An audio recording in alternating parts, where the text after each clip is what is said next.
para o voto. Lucas Gil.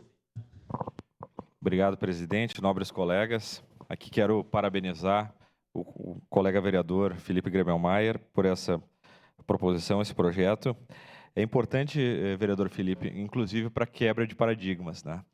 Não só toda a questão que a gente fala, a questão comercial, a questão industrial, a questão turística, a geração de empregos, mas a quebra de paradigmas. Nós que somos de origem germânica e somos apreciadores, principalmente, né, da cerveja, dizer que Caxias é conhecida por ser a terra da uva, né, por ser a produção de vinho. Então, isso é muito importante. E a gente sempre discute aqui, Caxias tem espaço para muitas outras matrizes econômicas também, e trazer a questão da cerveja, a questão do consumo, né, e das cervejas artesanais deste mercado.